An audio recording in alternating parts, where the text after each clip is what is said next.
નમસ્કાર, આપ જોઈ રહ્યા છો નેશન પ્લસ ન્યૂઝ. હું છું આપની સાથે હેતલ ભગત.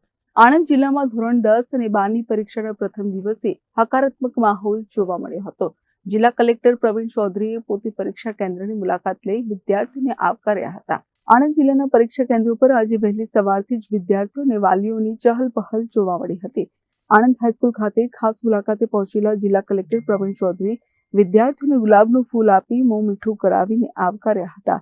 કલેક્ટર પ્રવીણ ચૌધરી વિદ્યાર્થીઓના જીવનની પ્રગતિ માટે શુભેચ્છાઓ પાઠવી હતી અને કોઈ પણ પ્રકારના ભય વિના શાંતિપૂર્ણ વાતાવરણમાં પરીક્ષા આપવા માટે પ્રોત્સાહિત કર્યા હતા. આ પ્રસંગે જિલ્લા શિક્ષણ અધિકારી ડોક્ટર અર્ચના પ્રજાપતિ અને એજ્યુકેશન ઇન્સ્પેક્ટર હેમંત કાછિયા પટેલ સહિતના મહાનુભાવો હાજર રહી વિદ્યાર્થીઓનો આત્મવિશ્વાસ વધાર્યો હતો. આજરોજથી સમગ્ર ગુજરાત રાજ્યમાં ગુજરાત માધ્યમિક અને ઉચ્ચતર માધ્યમિક શિક્ષણ બોર્ડ દ્વારા ધોરણ 10 અને ધોરણ 12ની બોર્ડની પરીક્ષા શરૂ થઈ છે. અને આણંદ જિલ્લાની વાત કરીએ તો આણંદ જિલ્લાના 66 કેન્દ્રો ઉપર લગભગ 50,966 સ્ટુડન્ટ્સ આ પરીક્ષા આપનાર છે.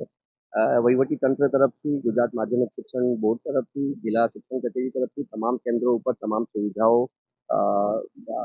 સુવિધાઓ ઊભી કરવામાં આવી છે. તમામ કેન્દ્રો સીસીટીવીથી સજ્જ છે.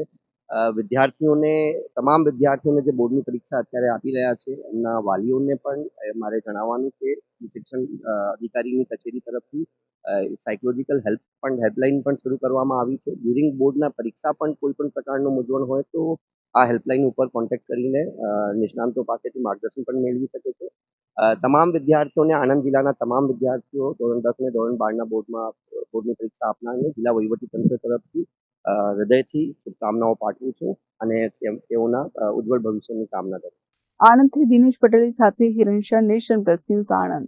સમાચારોના સતત અપડેટ મેળવવા માટે અમારી નેશન પ્લસ ન્યૂઝની યુટ્યુબ ચેનલને સબસ્ક્રાઇબ કરો, બેલ આઇકન દબાવો અને જોડાયેલા રહો ફેસબુક, ઇન્સ્ટાગ્રામ અને ટ્વિટર પર.